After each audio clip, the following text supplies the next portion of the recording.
असा कधी तुम्ही कारला ना तवा फ्राय करून खातास काय हो? खाऊन बघा, एकदम भारी लागतं. कारली आणलं त्याच्यातल्यो बियो काढले आणि उभी चिरून घेतलं आणि मीठ लावून 20 मिनटं ठेवून दिले. नंतर हळद, लाल तिखट, गूळ चिंचेचा पाणी लावून व्यवस्थित मिक्स करायचं.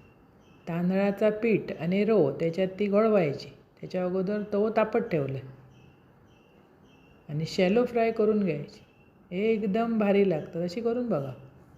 मस्त सगळी तव्याक लावून घेतलास की थोडा थोडा तेल सोडायचं लागला तर, आणि चुरचुरीत तळून घ्यायची.